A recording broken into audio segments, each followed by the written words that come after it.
Autour du trône, une émission chrétienne, une émission qui fait la promotion de tout serviteur, de toute servante de la République démocratique du Congo et pourquoi pas aussi de l'extérieur. Sur ce plateau, sur ce numéro, nous recevons pour vous un homme de Dieu. Il s'agit bel et bien du pasteur Francky Kongolo. Il est responsable bien sûr de l'église Le Racheté du Christ. C'est une église qui est basée précisément à Paris. Avec lui, comme d'habitude, nous allons parler des choses de Dieu. Nous allons aborder des thèmes très effrayants, des thèmes très captivants. Il s'agit bel et bien de le véritable peuple de Dieu, le véritable peuple de Dieu, comment nous allons retrouver, comment nous allons reconnaître exactement le véritable peuple de Dieu. Mais avant tout, j'ai dit bienvenue dans cette émission chrétienne autour du trône, pasteur. Merci, Maman Laurette. Sinon, vous allez très bien. Oui, par la grâce de Dieu, nous allons très bien. Comme je viens de dire tantôt, vous êtes responsable de l'église Le Racheté du Christ. C'est une église qui est basée précisément à Paris. Déjà, comment ça se passe, le fidèle de l'église Le Racheté du Christ? Oui, ça se passe bien. Je profite de cette occasion pour faire un petit coucou à tous les bien-aimés de l'église Le Racheté du Christ. Pourquoi pas à tous les bien-aimés chrétiens de Paris et d'ailleurs. Okay. Et voilà, ça se passe très bien avec l'aide du Seigneur. Et nous sommes là et nous savons que l'église est en train de se préparer. Et je préférais aussi lancer déjà un mot à tous les chrétiens et de ne pas oublier que l'église est en train de se préparer. L'église est en train de se préparer pour l'enlèvement, pour la venue du Christ. Pour l'enlèvement, pour le retour du Christ et pour la rencontre avec le Seigneur. Pour la rencontre avec du Seigneur, nous allons y arriver. Il est temps pour nous de réfléchir sur l'appellation en fait de votre église, Le Racheté du Christ. C'était justement la sagesse humaine ou c'était une inspiration venant de l'Éternel pour avoir cette appellation en fait? C'est une inspiration divine. Ça s'est passé comment? Vous êtes réveillé un bon matin? Oui, comme Dieu se révèle souvent à ses enfants, à ses serviteurs. Okay. Donc, quand l'idée est venue de commencer l'œuvre sur place, sur Paris, okay. Donc nous nous sommes mis en prière. Ah, c'était en prière, ok. Voilà, nous nous sommes mis en prière et pendant la prière, et étant donné que nous venons d'une vision qui commence à Kinshasa, okay. Donc c'est comme ça que que le Seigneur nous a orientés à cette appellation, les affranchis du Christ, parce que nous venons d'une église qui s'appelle les... Non, j'ai dit... Je suis en train de me mêler des pinceaux. Je voulais dire ceci, que nous sommes les rachetés du Christ et nous venons d'une église ici à Kinshasa qui s'appelle les affranchis du Christ. Les affranchis du Christ. C'est là où vous avez servi en temps plein. Votre père spirituel, il est responsable de cette église, bien sûr. Église, oui. Alors, quand vous êtes déplacé pour aller à Paris, étant que serviteur de Dieu, la continuité de l'œuvre du Christ, alors vous avez eu cette option de vouloir aussi bâtir le Racheté du Christ là-bas précisément à Paris. L'église a fait combien de temps déjà? Et là, nous sommes à 7 ans. 7 ans déjà d'existence. Bon, c'est vrai que quand nous sommes à Paris depuis plus de 20 ans, okay. Quand même, mais sauf que nous avions eu un parcours jusqu'à arriver à l'église des affranchis. Pourquoi vous avez pris du temps de vouloir bâtir l'église après, je pouvais parler des 12 ans en fait? Oui, nous avons commencé d'abord par une église, okay. Une église d'un pasteur que je considère comme ami et frère. Très bien. Et après, le temps de nous adapter aussi changement aussi d'environnement. Au changement d'environnement, de nous adapter d'un pays à un autre, c'est pas facile aussi. De nous adapter au pays et tout. Donc, et puis, on a trouvé que c'était le moment de commencer une œuvre après. De commencer une œuvre après. Alors, le Racheté du Christ, cette église, si on peut parler sur le plan doctrinal, votre doctrine? Sur le plan doctrinal, okay. Oui, nous sommes basés beaucoup plus sur la foi. Sur la foi en Jésus-Christ. La foi en Jésus-Christ et sur la parole de Dieu. Et ce qui nous inspire beaucoup, c'est le passage de Timothée que je pourrais lire. Allez-y, il n'y a pas de problème. Le livre de 2 Timothée, chapitre 2, où Paul, s'adressant à Timothée, il lui dit « Toi donc, mon enfant, fortifie-toi dans la grâce qui est en Jésus-Christ est-ce que tu as entendu de moi en présence de beaucoup de témoins, confie-les à des hommes fidèles qui soient capables de l'enseigner aussi à d'autres. Okay. Donc c'est comme ça, en fait on se base sur cette parole-là, et par rapport à cela, et nous préparons les chrétiens à répandre la parole de Dieu, à communiquer la parole de Dieu sur votre soubassement, en fait, c'est les socles de fidèles de l'Église de racheté du Christ. La parole et la foi. La parole et la foi. Alors comment inculquer en fait le fidèle de l'Église de racheter du Christ de vouloir pratiquer la foi? Parce que même la Bible elle nous dit la foi sans œuvre c'est une foi morte. Nous voyons plusieurs des chrétiens appliquent la foi dans leur manière. Nous commençons d'abord par dire aux chrétiens que la foi vient de ce qu'on entend. Et ce qu'on entend vient de la parole de Dieu. Oui. Et j'aime souvent, quand j'évoque ce passage, j'aime rajouter que la crainte vient aussi de ce qu'on entend. Très bien. Mais sauf que la crainte ne vient pas de ce qu'on entend de la parole de Dieu, mais de ce qu'on entend de l'autre. La crainte, ce n'est pas prendre des convictions, non? La crainte, c'est aussi une conviction. Très bien. C'est aussi une foi, mais une foi négative. Vraiment. Voilà, c'est aussi une foi. Et comment elle vient, la crainte? C'est par rapport à ce qu'on entend. Voilà, il suffirait seulement qu'on nous dise à l'extérieur ici, il y a des militaires ou des brigands qui sont devant l'entrée et qui attendent que les gens sortent pour les égorger. Et je pense que parmi nous, il y aura des gens qui commenceront à trembler. À trembler. Alors la foi aussi a une durée parce que nous voyons de fidèles qui ont duré, qui ont commencé à servir Dieu depuis très longtemps, s'il faut dire ainsi. Ils deviennent de plus en plus désespérés en disant qu'ils ne voient plus l'accomplissement de ce qu'ils demandent à Dieu et tout. Alors comme le socle, s'il faut dire ainsi, votre dogme est basé justement par rapport à la foi. Est-ce que la foi là, a une durée ou un enfant de Dieu doit en avoir toute sa vie en fait? La foi n'a pas de durée. La foi est un don. Si vous lisez dans le livre de Romains au chapitre 8, on nous dit que Dieu a départi à chacun la foi selon la grâce ou selon sa volonté. Mais ce qui est important, ce que moi je dis aux chrétiens, ce n'est pas d'avoir une grande foi, mais d'avoir seulement la foi. D'une manière générale en fait.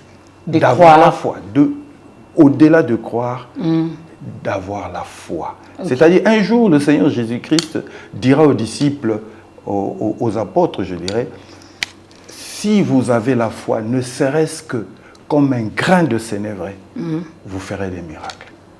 Donc, et c'est ce que je dis aux chrétiens, le grain de sénévé, on pourra le comparer à un grain de moutarde. Vous voyez le moutarde. Et si nous avons juste la foi, aussi petite ou aussi grosse qu'un grain de sénévé, nous pouvons faire des miracles. C'est-à-dire qu'on n'a pas besoin d'être un homme de foi. Parce que Dieu ne nous appelle pas tous à avoir une grande foi, mais à avoir simplement la foi. Le fait de se lever le matin et de dire merci démontre la foi que nous avons en Dieu. Le fait de se lever un dimanche pour aller à l'église démontre la foi que nous avons vis-à-vis de Dieu. Et même cette foi-là. Alors, ce n'est pas une façon d'exprimer la gratitude envers Dieu. Mais on exprime la gratitude parce qu'on croit en Dieu, parce qu'on espère en Dieu, parce qu'on voit sa grâce, on trouve sa grâce dans tout, dans notre entourage, même dans les moments difficiles. Très bien. Voilà. Alors, comment pratiquer, s'il faut dire ainsi, soit comment est-ce que les enfants de Dieu peuvent pratiquer la foi? Parce que nous voyons que la plupart des enfants de Dieu disent que nous devons avoir la foi par rapport à ces passages qui disent que les justes plutôt vivra par la foi. Comment est-ce que les enfants de Dieu peuvent pratiquer la foi? Et comme faisons en fait? C'est comme je disais tout à l'heure, c'est de vivre la vie de chrétien, c'est-à-dire quelqu'un qui s'élève pour prier. C'est déjà une manifestation de la foi. Quelqu'un qui s'élève pour aller à l'église, c'est parce qu'il espère qu'en allant à l'église, il va retrouver quelque chose, il va gagner quelque chose. C'est aussi la foi. Donc la vie du chrétien, le fait de marcher avec Dieu, le fait de craindre Dieu, le fait de vivre dans l'obéissance du Seigneur, c'est une expression de la foi. Ok, alors pour avoir l'accomplissement de la foi, question aussi d'être bénéficiaire de la grâce de Dieu, de vivre réellement aussi sa destinée, comment est-ce que les enfants de Dieu peuvent se comporter. Parce que nous savons que nous n'avons pas les temps de la manne, s'il faut dire ainsi, la manne ne tombe plus. Alors, il y a la foi aussi sans œuvre, comme la Bible nous dit, c'est une foi en fait morte. Alors nous voyons que la manière dont les fidèles des églises, précisément des églises de réveil, appliquent la foi, le rendent en fait de paresseux. Les chrétiens ne travaillent pas, les chrétiens restent le matin jusqu'au soir à la maison, ils gardent seulement la foi en disant que Dieu va agir, Dieu agira dans leur vie. Non, ce n'est pas vrai. Je ne connais pas une église qui dise aux chrétiens de ne pas travailler et d'attendre la manne qui tombe du ciel. Je ne connais pas. Mais par rapport au programme que vous, le pasteur, vous établissez dans des églises, vous allez voir le lundi jusqu'au dimanche, il n'y a que des programmes, les chrétiens n'ont même pas le temps d'aller chercher du boulot, il faut avoir seulement la foi en Jésus-Christ, il faut croire. Mais c'est ce que je suis en train de dire ici. Il faut bien expliquer aux consommateurs de cette émission autour du trône de vouloir bien comprendre les concepts de la foi. En fait. C'est ce que je suis en train de dire. Vous savez, dans des pays où les gens ont du travail, ils vont travailler. Par exemple, nous en France, on ne fait pas des réunions de lundi à dimanche. On ne pourra pas faire des émissions, des programmes de lundi à dimanche parce que les gens sont au travail. Moi qui vous parle, je travaille. Je travaille de lundi à vendredi. Vous n'êtes pas à temps plein à l'église, non hein? Non, je ne suis pas à temps. Bon, je ne sais pas ce concept-là, temps plein à l'église, ce que ça veut dire. Bon, c'est destiné peut-être aux hommes de Dieu d'avoir seulement de se réserver à l'œuvre sacerdotale. Ça ne sera pas commode de combiner deux lèvres. Sinon, vous allez être un peu déconcentré. Les exemples sont légion. Nous avons vu de pasteurs qui sont devenus des politiciens, de pasteurs qui travaillent aussi ailleurs.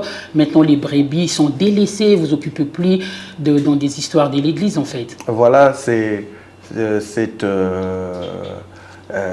contradiction. Et un peu dans le fait de penser que en même temps, on doit être à temps plein à l'église et en même temps, il faut travailler parce que quand on est à temps plein à l'église, on est attaqué. Et quand on va travailler... le Seigneur lui-même va s'occuper de vous. Voilà. Ça dépend. Moi, le Seigneur m'a fait cette grâce-là de vouloir travailler, de le servir dans l'église et de le servir en dehors de l'église.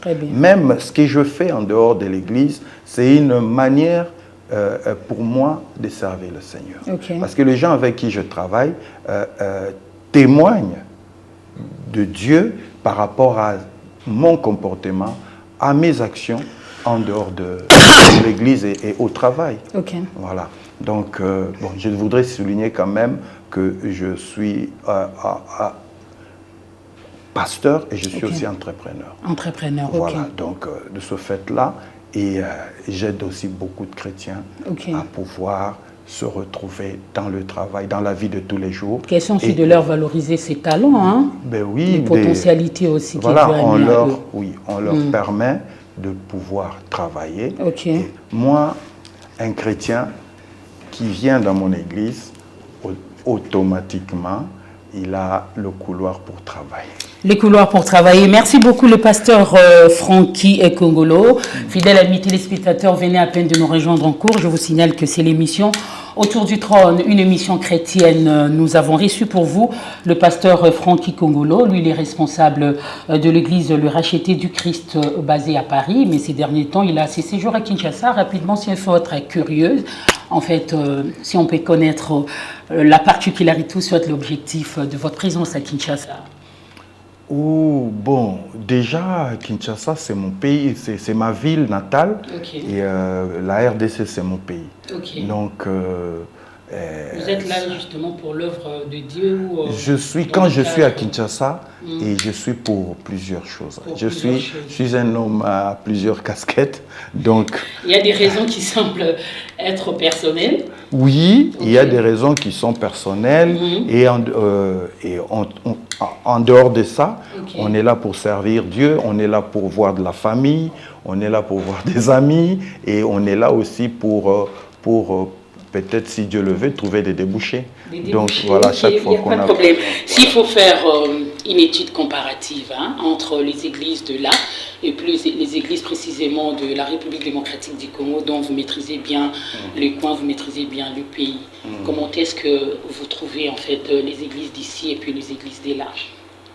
Je dirais que le fonctionnement n'est pas pareil. C'est vrai, le fonctionnement n'est pas pareil parce que les réalités ne sont pas les mêmes.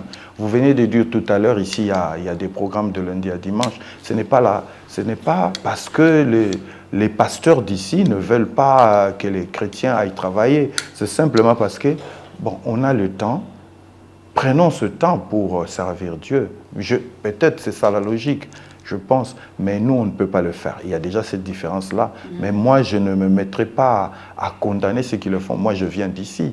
Et quand j'étais ici, et il est arrivé même pour que le Seigneur, bon, je dirais, c'est un témoignage, pour que le Seigneur puisse décanter une situation dans ma vie, j'ai été obligé, même avec des diplômes, de pouvoir rester une année sabbatique sans travailler, m'accorder simplement au Seigneur.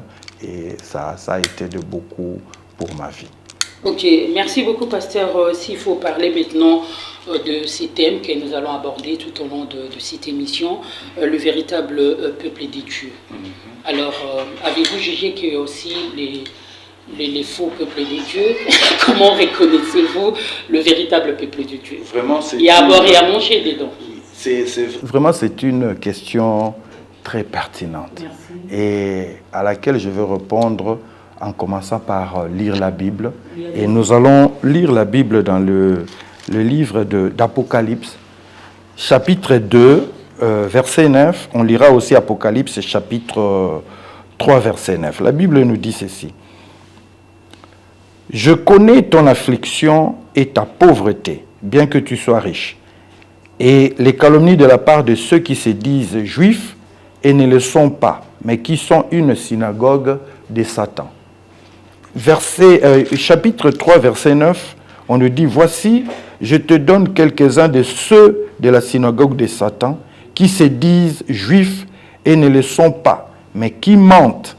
Voici, je les ferai venir se prosterner à tes pieds et reconnaître que je t'ai aimé. » Là, nous savons que le livre d'Apocalypse est un livre de révélation, donc un livre prophétique. Et là, c'est le Seigneur lui-même qui parle, qui s'adresse à son peuple pour dire que je sais qu'il y a un peuple qui se fait passer pour le peuple de Dieu, c'est-à-dire juif, mais qui ne l'est pas. Et qui en réalité est une synagogue de Satan. Donc déjà, nous comprenons que le Seigneur nous avise, le Seigneur nous prévient qu'il y a un peuple qui se fait passer pour un peuple juif.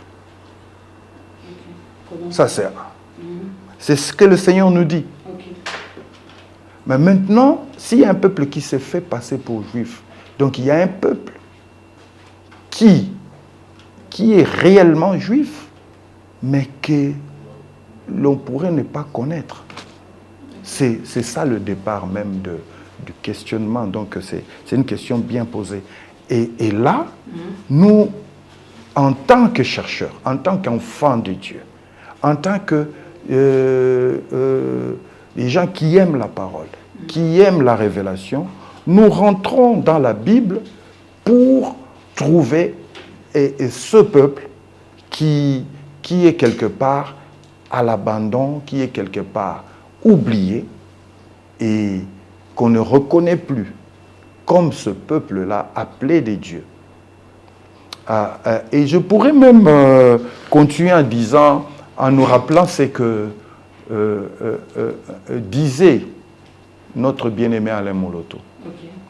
Je ne sais pas si il était arrivé jusqu'au bout de cette pensée où il les disait sans le savoir, ce qui m'étonnerait.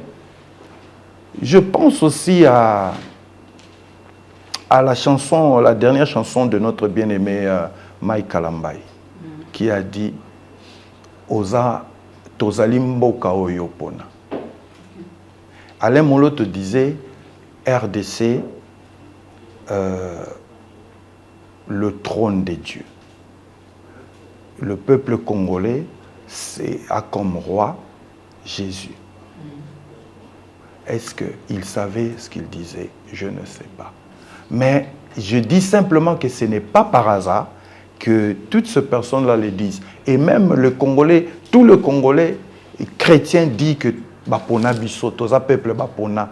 Est-ce que quand ils le disent, ils comprennent ce qu'ils disent? Mais moi, quand je vais loin, dans la Bible, il n'y a qu'un seul peuple que Dieu a appelé, que Dieu reconnaît comme son peuple. Un seul. Donc il ne peut pas y avoir deux peuples. Ce peuple-là, c'est celui que nous voulons découvrir. Voilà. Donc, et pour le découvrir, il faut rentrer dans les Écritures et lire les Écritures. Nous avons souvent entendu parler que Bible est à Mindele, Bible est qui bakoma on a Mindele. Biso, plus loin, il y a ceux qui vont plus loin pour dire Zamba Bible, Azanzambe na bisote, Azanzamba Mindele. Mais quand on lit la Bible, on voit qu'il y a des personnages bibliques qui sont identifiés aux Égyptiens, c'est-à-dire aux Noirs. Je commencerai déjà par Paul. Est-ce que on peut y aller, hein? D'accord. Ok. Je commencerai déjà par Paul. Et Paul nous dit ceci: je suis de la tribu d'Israël.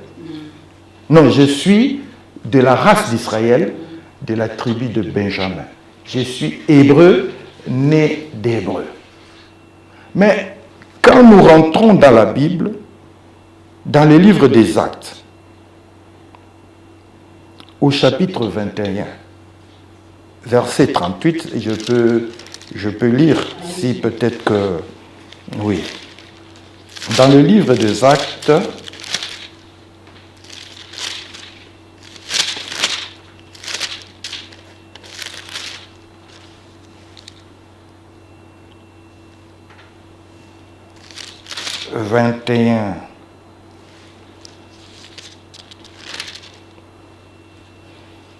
au verset 38, on nous dit ceci: tu n'es donc pas cet Égyptien qui s'est révolté dernièrement et qui a amené dans le désert 4000 brigands. Le 39, Paul répond: je suis juif, reprit Paul de Tarse, en Cilicie, citoyen d'une ville qui n'est pas sans importance. Permets-moi, je te prie, de parler au peuple. Dans cet épisode, on nous parle de Paul qui est confondu à un Égyptien, alors qu'il était arrêté par un responsable romain. Alors que nous savons tous que les Égyptiens, les anciens Égyptiens, c'était des Noirs. Comment un Juif peut-il être confondu à un Égyptien s'il n'a pas l'apparence des Égyptiens? C'est la question qu'on devrait se poser. Cette émission, je pense, serait une émission qui permettrait aux chrétiens qui avides de la vérité d'aller approfondir leurs recherches pour pouvoir comprendre des choses qui sont dans la Bible. Ça fait partie aussi de la particularité de l'émission. Oui. Et la Bible, quand nous la lisons, souvent nous la lisons de manière souvent spirituelle. On a tendance à penser que la Bible est une bibliothèque que la spiritualité. Mais sauf que on peut lire la Bible autrement. Parce que cette Bible-là est un document aussi historique. Exactement. Est un document aussi... À sa manière, en fait. On peut l'utiliser de plusieurs manières. On peut l'utiliser comme un document historique. On peut l'utiliser comme un document géographique. C'est-à-dire qu'on peut comprendre la géographie de cette époque à travers la Bible. Donc pour dire qu'il y a il y a comme des informations dans la Bible pour lesquelles souvent les chrétiens ne tiennent pas compte ou ne font pas attention. Je donnerai l'exemple de Simon de Cyrène. Quand nous entendons parler de Simon de Cyrène, ce qui nous intéresse plus, c'est quoi? C'est le prénom Simon. Et pourtant, la Bible nous donne une autre information derrière. Simon de Cyrène. C'est-à-dire que ce personnage-là vient de Cyrène. Et si nous allons plus loin, nous comprenons que Cyrène est une région africaine. On nous parle d'Apollos. Apollos d'Alexandrie. Nous retenons Apollos. Nous parlons d'Apollos. Moi, pendant des années, j'ai parlé d'Apollos. Sans parler d'Alexandrie. Mais c'est plus tard que j'ai compris que Apollos était d'Alexandrie, c'est-à-dire d'une ville égyptienne. C'est alors qu'on commence à comprendre des choses. À comprendre que ces personnages-là, c'était des personnages, dans la Bible, il y a des personnages purement africains qui ont évangélisé à la première heure de l'Église, qui sont allés plus loin, qui sont allés en Grèce, qui sont allés à Rome, comme Paul est allé même à Rome. Mais qui pouvait savoir? Qui pouvait comprendre? Et pourtant, ce sont des informations qui nous sont données. Et je voudrais aussi donner un autre exemple d'une église qui était basée dans une région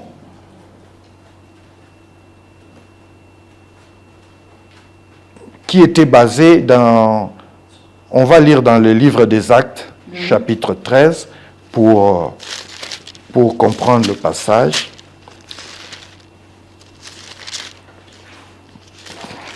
Actes chapitre 13, dans le verset 1er, on nous dit ceci. Il y avait dans l'église d'Antioche des prophètes et des docteurs. Barnabas, Siméon appelé Niger, Lucius de Cyrène, Manahem qui avait été élevé avec Hérode le tétrarque et Saul. On nous parle des prophètes et des enseignants qui étaient dans cette église. C'était à la première heure, c'était une grande église qui était bâtie là-bas et qui faisait un grand travail de Dieu. Mais dans cette église, on nous cite des personnages. Mais dans ces personnages qu'on nous cite, il y a des informations qui nous sont données que souvent nous passons outre. On nous dit ceci. Il y avait Barnabas, il y avait Simon appelé Niger. Tous les chrétiens ne font pas attention à cette appellation Niger. Mais quand on va plus loin, Niger, c'est quoi Niger? Ceux qui parlent anglais, ils disent Niger. Niger, ça veut dire noir. Cet homme-là, Simon, était appelé Simon le Noir. Pourquoi était-il appelé Simon le Noir?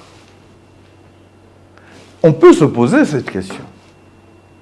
Et il y a un autre, dans cette église même, qui est Lucius de Cyrène.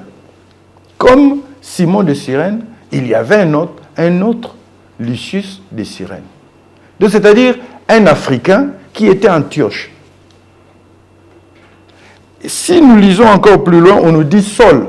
Saul lui-même, c'était qui? Saul lui-même, il dit qu'il était de la race d'Israël, de la tribu de Benjamin, hébreu, né d'hébreu, c'est-à-dire pure souche, juif, pure souche, et qui est plus tard confondu à un Égyptien. C'est-à-dire dans cette église d'Antioche, cette église, on cite 3 personnages qui clairement sont des Africains, c'est-à-dire des Noirs. Et qu'est-ce qui ne me dit pas que les 2 autres étaient aussi des Noirs, même si l'information n'est pas donnée? Et ça peut nous interpeller. Des petites informations comme ça, mais il y en a des exemples, il y en a plein. Les exemples sont les gens, parce qu'on vous entend parler, vous interprétez bien les Écritures saintes, vous décortiquez bien ce que vous dites en fait. Partant aussi, notre thème qu'on va essayer de réfléchir ensemble avec les consommateurs de cette émission. Alors dites-nous un peu, quels sont réellement ces véritables peuples de Dieu? Ben, si je peux, au lieu de laisser planer le suspense, moi je dirais que le peuple de Dieu est noir. Et le peuple de Dieu est bantou. Maintenant, il faut aller plus loin. Comment ça? Hein? Comment ça? Parce que les chrétiens sont partout. Nous avons des chrétiens qui sont blancs, des chrétiens noirs. Ça, voilà. Ça, ce sont maintenant, quand vous dites que le vrai peuple de Dieu, le peuple de Dieu est noir, le peuple de Dieu est bantou, comment ça? Mais je suis en train de lire la Bible. Mais je n'ai pas fini avec ma démonstration. On peut aller plus loin. Comme je disais, Moïse était noir. Moïse s'est marié à une noire. Séphora.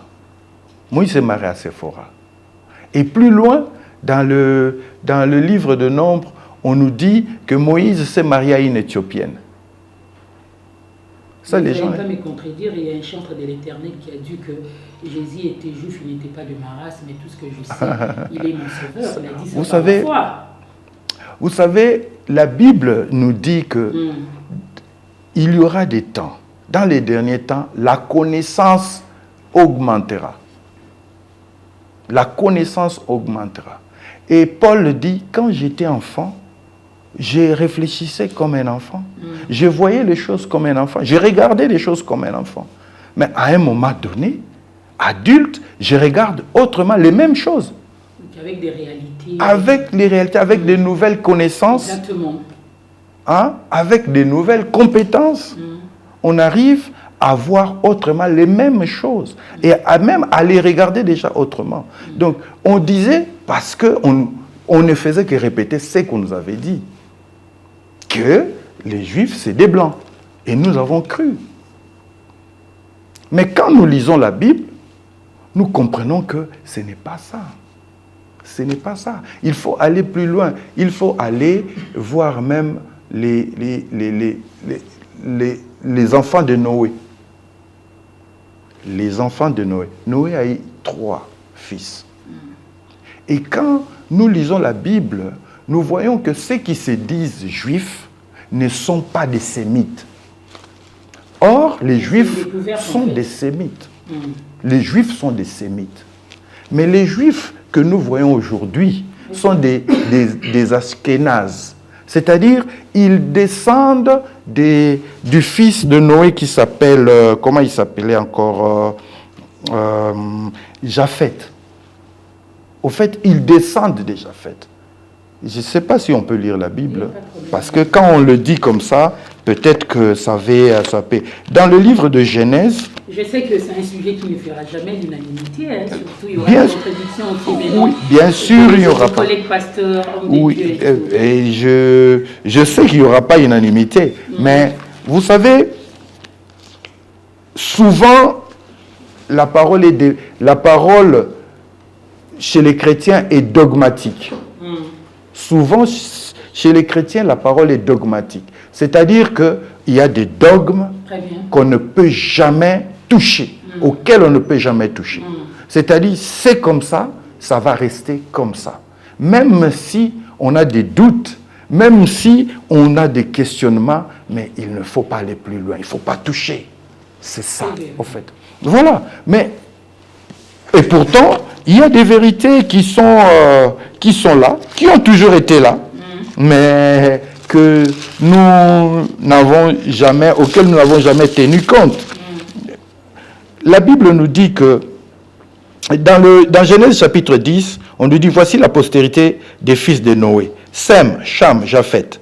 Il leur naquit des fils après les déluges.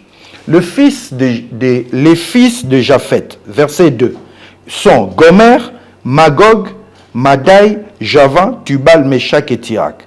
Et les fils de Gomer sont Ashkenaz, Riphat et Togarma. Pour ceux qui sont loin, ils savent que les Ashkenaz, ceux qui sont juifs, nous avons 2 types de juifs aujourd'hui. Les Ashkenaz et les Séfarades. Et pourtant, dans la lignée de Sem, parce que les Juifs sont censés être descendants de Sem. Or, dans la lignée de Sem, il n'y a pas d'Ashkénaz. Voyez-vous, Maman Laurette? Ouais. Dans la lignée de Sem, il n'y a pas d'Ashkénazes. Et mais comment ça se fait que les Ashkénazes se fassent appeler aujourd'hui juifs? Comment? C'est à eux de nous expliquer. Moi, j'ai lu le livre d'un juif qui s'appelle, comment il s'appelle encore, Ashland, Sand. Salomon Sand. Il a écrit 2 livres. C'est un professeur d'université à Jérusalem. Il a écrit 2 ou 3 livres. L'un de ces livres, il dit comment est né le peuple juif. Il explique comment ils sont venus de l'extrême orient là-bas vers l'extrémité de la Russie pour venir vers le centre de l'Europe et pour se faire passer pour des juifs. Après, il a écrit un autre livre, il dit « Pourquoi je ne suis plus juif ?» Mais il est toujours en Israël. Il n'a jamais été contredit jusqu'à ce jour. Voyez-vous? Donc, mais quand nous rentrons dans la Bible, nous voyons que le peuple sémite et le peuple africain, c'est-à-dire Misraïm, se sont toujours mélangés depuis la nuit de temps. Et à chaque fois, le sémite va toujours se réfugier chez les Égyptiens. Nous avons vu ça avec Abraham, nous avons vu ça avec Jacob, nous avons vu ça avec Jésus. Ils sont toujours venus se réfugier en Égypte. Et ce n'est pas pour rien. Et je vais encore vous donner une révélation. Pas seulement moi, mais avec les consommateurs. Ils comprennent que nous sommes en face d'un enseignant, d'un docteur. Peut-être. Je n'ose pas me faire appeler docteur. Et je veux aussi dire une chose. Abraham épouse Sarah. Il n'arrive pas à enfanter. Il fait un enfant avec Agar. Agar, une Égyptienne. Admettons qu'Abraham soit blanc. Il fait un enfant avec une Égyptienne. Ils font des métis. Et Ismaël serait métis. Mais à la majorité d'Ismaël, Agar, sa maman, va lui chercher une femme en Égypte. Hein? Et l'enfant qui naîtra de cette union entre Ismaël et la femme que la maman lui a donnée, serait-il un blanc ou un noir? Un métis qui fait un enfant avec un noir, avec une noire. Si Ismaël est l'ancêtre des Arabes, c'est que les premiers Arabes sont des Noirs. Bon, pasteur, vous êtes tellement philosophe, j'essaie de me mettre à la place de gens qui nous suivent en ces moments, les consommateurs de cette émission, ils se disent, bon, c'est un sujet qui s'avère être un peu perplexe, c'est compliqué en fait. Est-ce que vous savez que la maman de Mohamed était éthiopienne? Vraiment. Le prophète Mohamed. Sa maman était éthiopienne. Est-ce que vous le savez? C'est une découverte. C'est une découverte. Vous êtes un prédicateur. Ça dépend de votre connaissance, de votre façon de faire les choses. Il n'y a rien à contredire là. Alors, quand vous-même, vous venez de dire tout à l'heure, le véritable peuple de Dieu, d'après vous, le véritable chrétien est le Bantou. Les Bantous, les Noirs en fait. Vous êtes très très convaincus. Alors pour les Blancs qui nous suivent en ces moments, qui se disent chrétiens, nous avons de Blancs pasteurs, nous avons de Blancs qui exercent bel et bien les différents ministères et tout. Alors... Il faut qu'on fasse la part des choses dans la Bible. La Bible parle des Juifs, donc d'Israël, et puis il y a les autres qui sont venus s'attacher à Israël, c'est-à-dire les chrétiens. Vous voyez? Il y a les Juifs, le peuple juif, qui a commencé avec Dieu bien avant. Et puis Christ est venu, Il est venu, après Christ, on est allé évangéliser les gentils. Voilà pourquoi, au départ, l'Église chrétienne s'est tournée vers l'Europe, vers l'Arabie et autres. Et ceux qui allaient là-bas, c'était des Africains. Les Simon, les Simon de Cyrène, les Apollos d'Alexandrie. Alors pour le blanc qui nous suit en ces moments, non, mais on peut dire que ce sont de païens. Les blancs qui sont chrétiens, ils sont chrétiens, ils ne sont pas païens, ils sont chrétiens. Ils ont cru en Dieu, ils sont païens. Okay. Mais il ne faut pas qu'on fasse... Écoutez, je vais vous dire une chose. Au moment où le Seigneur veut monter au ciel, il réunit les disciples. Il leur dit de se préparer, de ne pas bouger jusqu'à ce qu'ils reçoivent le Saint-Esprit. Alors il y a un qui lui demande, quand est-ce que tu reviens? C'est alors que tu rétabliras le royaume d'Israël.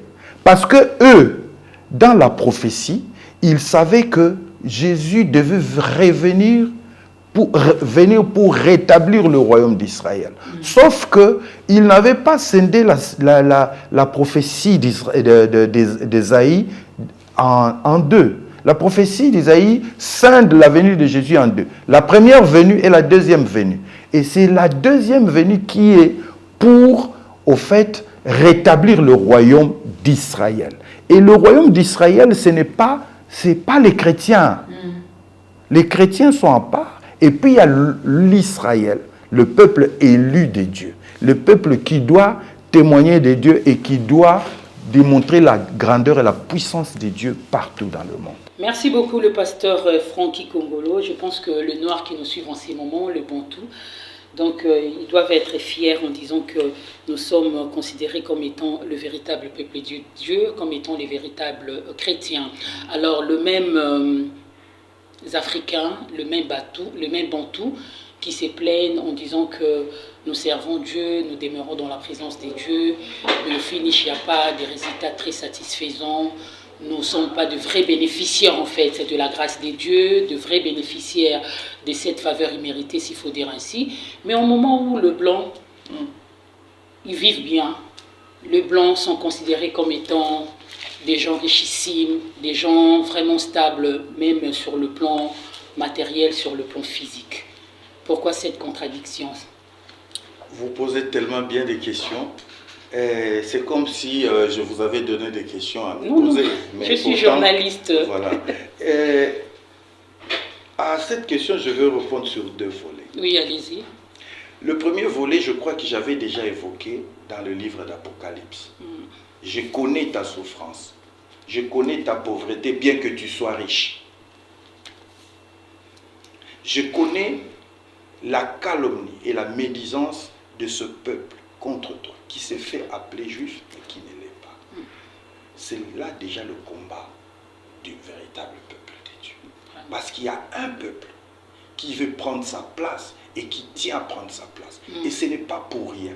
Parce que c'est prophétique. Parce que c'est à travers ce peuple-là que va surgir l'Antichrist. Et qui va vouloir se faire passer pour Christ. Vous comprenez? Voilà pourquoi. C'est, au fait, Dieu, quand il fait une chose, Satan fait la doublure. Pour toujours récupérer le plan de Dieu et détourner le peuple de Dieu. Ça, c'est la première réponse. Okay. C'est ça notre combat. Voilà pourquoi j'étais un peu hésitant par rapport à la direction à donner à cette émission. Est-ce que on pourrait aller dans le sens politique ou spirituel ou anthropologique? Ça dépend. Donc, avec les éléments que nous avons, nous pouvons aller vraiment dans plusieurs sens. Et là, ici, c'est un sens politique que je peux donner à votre question. Et puis, il y a un sens aussi prophétique. Il y a d'abord ce fait d'un autre peuple qui veut se passer pour nous, qui veut se faire passer pour nous, je voulais dire. Et pour nous, les Bantous, les Africains. Oui, pour le véritable peuple de Dieu. Et qui veut prendre notre place. Et de l'autre côté, il y a aussi la désobéissance. Et là, je vais lire le livre de Deutéronome, chapitre 28. Okay. Je vais lire certains passages parce que c'est long. Et vous allez comparer.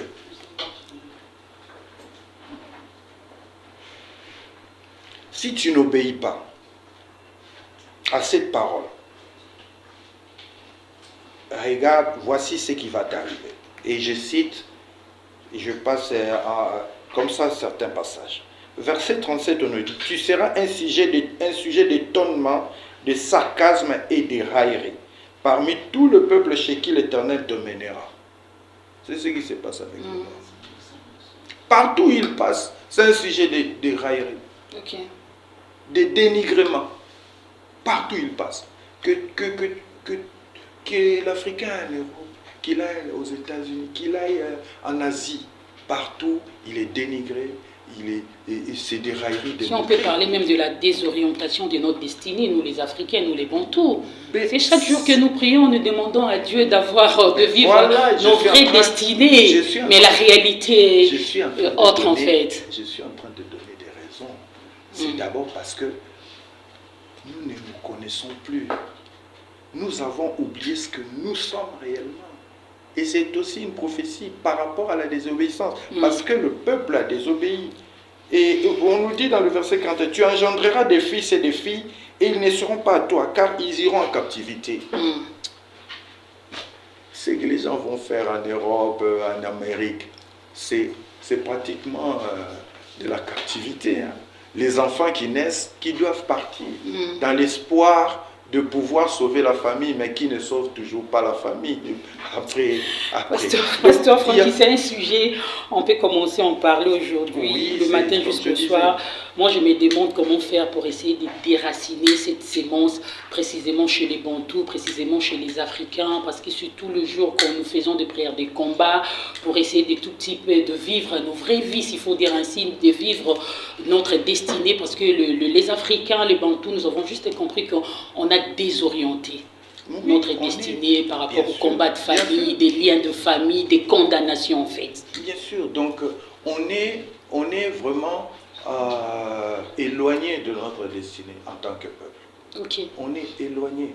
Et tout ce que nous pouvons faire, si nous ne réalisons pas d'abord qui nous sommes réellement, et ce que nous représentons même par rapport au monde. Le monde nous craint. Il y a des gens qui nous connaissent mieux que nous-mêmes et qui craignent, qui tremblent, qui se disent, ces gens-là doivent rester comme ils sont, là où ils sont, sans se connaître, sans pouvoir avancer ni avec Dieu, ni avec le monde. Vraiment, pasteur Francky Congolo, des choses très attrayantes, très captivantes qui vont justement permettre aux fidèles, le vrai chrétien, le véritable peuple de Dieu de vouloir en bénéficier. En tout cas, vous allez regarder tout droit la caméra en fait pour essayer de réconforter un chrétien qui a démarré dans la présence de Dieu il y a longtemps. Nous sommes pratiquement à la fin de l'année. Aujourd'hui, c'est le 1er novembre. Je pense qu'il y a des milliers de chrétiens qui diront que le bilan est quasiment négatif. Malgré qu'ils partent chaque jour à l'église, malgré qu'ils craignent Dieu, malgré qu'ils respectent, s'il faut dire ainsi, le principe de la bénédiction. Un mot de réconfort pour les consommateurs de cette émission, pour tous ces chrétiens qui se sentent vraiment délaissés, s'il faut dire ainsi, très humiliés. Ils ne bénéficient même pas de la grâce de Dieu en fait. Oui, merci Maman Laurette. Ce que je pourrais dire à l'église ici à Kinshasa, c'est le message que je ramenais en venant de Paris et je me suis dit, c'est le message que je vais apporter à l'église. C'est quoi comme message? C'est que sur le chemin de la réalisation de promesses, nous marchons avec Dieu. Quelles que soient les réalités, quel que soit le passage dans le désert, quel que soit le blocage devant la mer Rouge, nous marchons avec Dieu. Que le peuple comprenne que quand on marche avec Dieu, on finit toujours par triompher. Et deux fois, le Seigneur nous ramène sur des chemins un peu plus compliqués.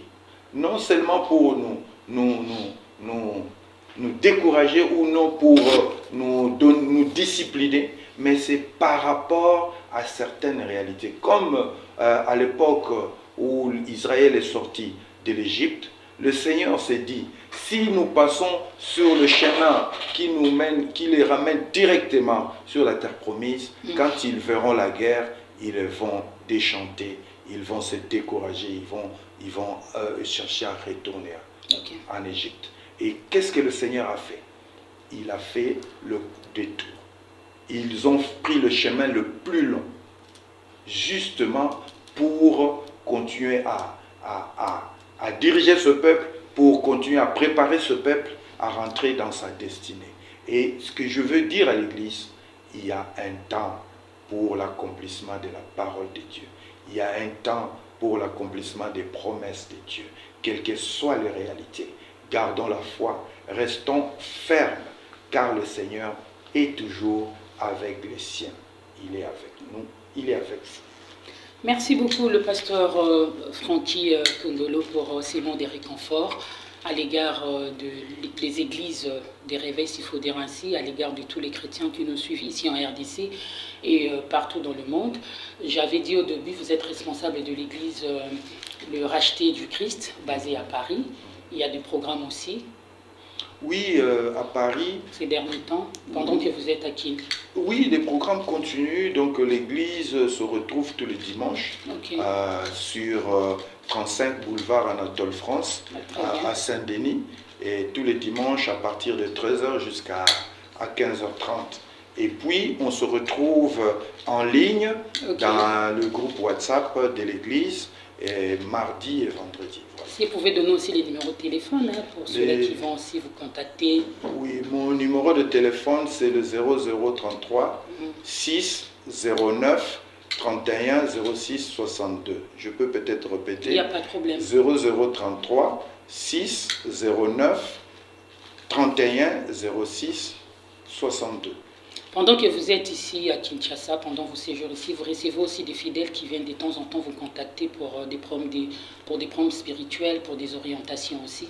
Sauf que je n'ai pas établi une permanence pour recevoir les chrétiens. Et voilà, donc je passe d'église en église, surtout basé sur notre église qui est ici à Kinshasa. Qui est ici à Kinshasa. À ma campagne. Avant qu'on se sépare, comme à l'accoutumance dans cette émission chrétienne autour du trône, nous avons besoin de votre bénédiction à travers une courte prière, question d'être de vrais bénéficiaires de votre grâce. Voilà, pendant quelques minutes ensemble avec les consommateurs de cette émission chrétienne. Nous inclinons. Merci. Éternel Dieu Tout-Puissant, Dieu de grâce et de bonté, nous savons que tu es le secours de ceux qui se confient en toi. Nous te prions à ce moment pour ce peuple qui nous suit, pour tout celui qui invoque ton nom, tout celui qui a besoin de toi, que tu étendes ta droite puissante pour bénir, pour guérir, pour délivrer au nom de Jésus. Nous te remercions pour cette émission qui est suivie partout et nous osons croire que nous avons planté un grain qui va porter du fruit un jour. Merci pour ta grâce et ta bonté. Merci pour cette émission qui nous reçoit et que nous bénissons au nom de Jésus et selon ta parole. Merci pour tout. Au nom de Jésus, nous avons ainsi prié. Amen. Amen. C'est à travers la prière de l'homme des dieux, le pasteur Francky Kongolo, que nous bouclons complètement la boucle. Les consommateurs de l'émission chrétienne autour du trône, merci de votre attention particulière. Vous allez suivre cette émission samedi sur la RTVS 1, bien sûr, à 21h20. Et puis la rediffusion interviendra le mardi à 13h20. Et puis hormis la RTVS 1, vous allez suivre cette émission sur nos pages YouTube, sur nos plateformes de téléchargement, plus des 143, Team Info, Télévision. Vous allez suivre cette émission du début à la fin. Sinon, merci le pasteur Francky Kongolo d'avoir répondu présent à notre invitation. Merci à toute l'équipe et que Dieu vous bénisse. Que Dieu nous bénisse. Alors, merci les consommateurs de cette émission. Alors, je dis, gardons la foi car le Seigneur agira dans nos vies. Au revoir. Au revoir.